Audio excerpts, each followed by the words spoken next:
మీరు తొందరపడి ఏ నిర్ణయం తీసుకోకండి అని వాళ్ళకి నేను నచ్చచెప్తానని వివేక్ వెళ్ళిపోతాడు. చూడు లక్ష్మి, వివేక్కి ఫ్యాక్టరీ అప్పచెప్తే మొత్తం ప్రాబ్లం సాల్వ్ అయిపోతుంది అన్నావు. ఇప్పుడు చూడు ఆస్తి పంపకాల వరకు వచ్చింది అని మిత్ర బాధపడుతూ ఉంటే, ఇలా జరుగుతుందని ఎవరు ఊహించలేదు కదా మిత్ర, లక్ష్మి మాత్రం ఏం చేస్తుంది అని జయదేవ్ అంటాడు. కానీ ఇదంతా నేను అనుకోవడం వల్లే జరుగుతుంది. ఈ ఇల్లు 2 ముక్కలవుతుంది, అంతవరకు నేను ఊరుకోను కదా అని మనీషా అనుకుంటూ ఉంటుంది.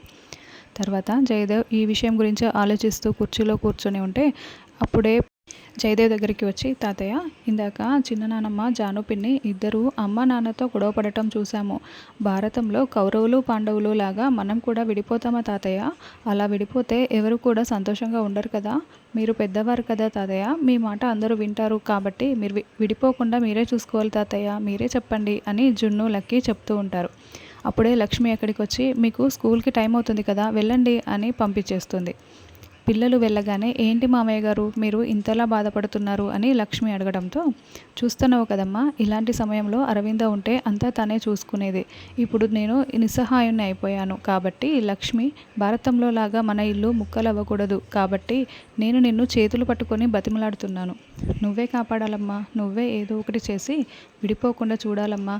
వాళ్ళు ఆస్తి పంచుకొని బయటికి వెళ్ళిపోతే వాళ్ళకి జీవించడం సరిగ్గా చేత కాదు కాబట్టి ఏదో ఒక విధంగా నువ్వే కాపాడాలి లక్ష్మి అని జయదేవ్ చేతులు పట్టుకొని బతిలాడుతూ ఉంటాడు.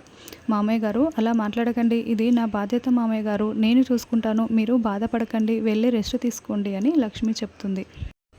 దాంతో జయదేవ్ అక్కడి నుంచి వెళ్ళిపోతాడు. మనీషా చిట్కలు వేస్తూ లక్ష్మి దగ్గరికి వచ్చి, ఏంటి లక్ష్మి, ఏం ఆలోచిస్తున్నావు? నా పాచికలాట ఎలా ఉంది? ఇదంతా నా ప్లానే అని మనీషా అనడంతో, తెలుసు, నాకు చాలా బాగా తెలుసు, కానీ నువ్వు అనుకున్నది జరగదు కదా అని లక్ష్మి అంటే, పొలం జాను చేతికి పోకుండా నువ్వు కాపాడుకున్నావేమో, కానీ ఇప్పుడు అంకుల్ చెప్పినట్లు ఈ ఇంటినైతే కాపాడలేవు లక్ష్మి, కాపాడలేవు అని. ఎందుకంటే భారతంలో సెక్కును వేసే పాచికల్ని నేను వేశాను. ఇప్పుడు నువ్వు పద్మవ్యూహంలో చిక్కుకుపోయావు. ఈసారి ఖచ్చితంగా గెలిచేది నేనే అని మనీషా అంటే, నువ్వు ప్లాన్ చేసిన ప్రతిసారి కూడా గెలిచేది నువ్వు కాదు నేను, అలాగే ఇప్పుడు కూడా నేనే గెలుస్తాను అని లక్ష్మి అంటుంది. అలా కుదరదు లక్ష్మి, ఖచ్చితంగా నువ్వు ఓడిపోతావు, ఎందుకంటే నువ్వు ఆల్రెడీ పద్మవ్యూహంలో చిక్కుకుపో అని మనీషా అంటుంది. నువ్వు నాకు చెడు చేస్తున్నాను అనుకుంటూ మిత్ర గారికి ద్రోహం చేస్తున్నావు. అయినా నువ్వు ఇలా చేస్తే మిత్ర గారు నీకెలా దగ్గర అవుతారు అని లక్ష్మి అంటే, నేనేం చేసినా కూడా మిత్ర కోసమే చేస్తాను. మిత్ర నా సొంతం ఎలా అవుతాడో చెప్తాను, వింటావా? ఇప్పుడు ఆస్తి పంపకాలు జరుగుతాయి. జాను వివేక్ని బయటికి పంపిస్తే వాళ్ళు బ్రతకలేరని చెప్పి జయదేవ్ అంకుల్ కూడా అసలు ఒప్పుకోరు. జయదేవ్ అంకుల్ కూడా ఈ ఇంటిని వదిలి బయటికి వెళ్ళటానికి ఇష్టపడడు. అప్పుడు జాను వివేక్ దగ్గరే జయదేవ్ అంకుల్ ఉంటారు. అప్పుడు ఇంట్లో నుంచి వెళ్ళేది ఎవరు? నువ్వు, మిత్ర, పిల్లలు. ఇప్పుడు మీరందరూ బయటికి వెళ్ళిన తర్వాత రామాయణంలో సీతని రావణుడు ఎలా ఎత్తుకు వెళ్ళాడో బయటికి వెళ్ళిన తర్వాత మిత్రని నేను తన్నుకుపోతాను, ఇదే జరిగేది. అప్పుడు మిత్ర నీకు దూరం అయిపోతాడు, నాకు దగ్గర అవుతాడు అని మనీషా ప్లాన్ చెప్తుంది. ఎలా ఉంది నా ప్లాన్ అంటే, నీ మొహంలా ఉంది. రావణుడు ఎత్తుకెళ్లిన సీత లంకలోనే ఉండిపోలేదు. సీతను తీసుకురావటానికి రాముడు వెళ్ళాడు, మళ్ళీ తిరిగి అయోధ్యకు తీసుకువచ్చాడు, అందుకోసం పెద్ద యుద్ధమే చేశాడు అని లక్ష్మి చెప్తే, అందుకని నువ్వు నాతో యుద్ధం చేస్తావా అని మనీషా అంటే, అవును, ప్రతిసారి మన మధ్య జరిగే యుద్ధంలో నేనే కదా గెలిచేది అని లక్ష్మి అంటుంది. కానీ ఈసారి గెలిచేది మాత్రం నేనే, ఎందుకంటే నీ వాళ్ళు అనుకున్న నీ వాళ్ళంతా కూడా ఈసారి నా వైపు ఉన్నారు. నేనైతే మిత్రని ఎత్తుకుపోతాను, చూస్తూ ఉండు. చేతనైతే నీ వాళ్ళని మిత్రని కాపాడుకో అని మనీషా చిట్కలు వేస్తూ ఛాలెంజ్ చేసి వెళ్తుంది. తర్వాత మనీషా సరయు ఇద్దరు టెర్రస్పై మాట్లాడుకుంటూ ఉంటారు. అయితే నేను చెప్పింది నువ్వు ఇంత త్వరగా అమలు చేస్తావని నేను అస్సలు అనుకోలేదు మనీషా, ఏదైతేనేం చాలా ఫాస్ట్గా మూవ్ చేశావు అని సరయు మనీషాని పొగుడుతూ ఉంటుంది.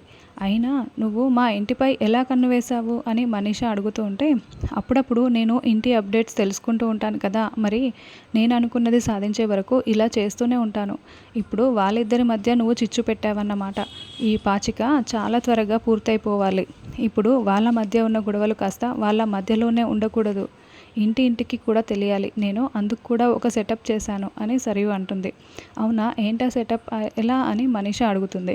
అదిగో అతన్ని ఆల్రెడీ మా పిఏ సెట్ చేశారు, తీసుకొస్తున్నారు, నీతో పని పడింది మీడియా సోదరా అని ఒక అతనితో సరయు మాట్లాడుతూ ఉంటుంది. ఏంటో చెప్పండి మేడం అని అనడంతో, ఇప్పుడు మిత్రనందన్ వాళ్ళ ఫ్యామిలీలో రేపు ఆస్తి పంపకాలు జరగబోతున్నాయి.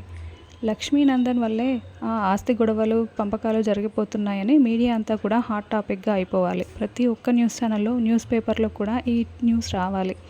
ఇదంతా లక్ష్మి వల్లే ఆ కుటుంబం విడిపోతున్నారన్న వార్త రావాలి గుర్తుందా అని చెప్పడంతో అలాగే మేడం తప్పకుండా మేము ఇప్పుడే మైకులు పట్టుకొని వాళ్ళ ఇంటికి వెళ్తాము అని అతను చెప్తాడు. సరే పని పూర్తయిన తర్వాత పేమెంట్ చేస్తాను అని మనీషా చెప్తుంది. మీడియా అతను వెళ్ళగానే thank you Sarayu, thank you so much, ఇంత సెటప్ చేస్తావనుకోలేదు అని మనీషా అంటే నీకోసం నేను ఏమైనా చేస్తాను, నేను నీ ఫ్రెండ్ని కదా అని సరియు అంటుంది. ఆడవాళ్ళ వల్ల రాజ్యాలే కూలిపోతాయంటే ఏమో అనుకున్నాను, ఇప్పుడు ఈ ఇద్దరి ఆడవాళ్ళ వల్ల రేపు ఒక ఇంటి పరువే పోబోతుందన్నమాట అని పిఏ అనుకుంటూ ఉంటారు. తర్వాత జాను దేవయ్య అని ఆలోచిస్తూ ఉంటే అప్పుడే వివేక్ అక్కడికి వచ్చి అసలు మీరేం చేస్తున్నారో అర్థమవుతుందా, ఆస్తి పంపకాలు చేయమని అడగటం ఏంటి అని వివేక్ బాధపడుతూ అరుస్తూ ఉంటే రేయ్ జాను చెప్పింది మంచి పనే, జాను మాట వింటేనే నువ్వు పైకి వస్తావు. అసలు మీ నాన్నగారు ఇంట్లో నుంచి ఎందుకు వెళ్ళిపోయారో తెలుసా, జయదేవ్ బావగారి కింద పని చేయలేక.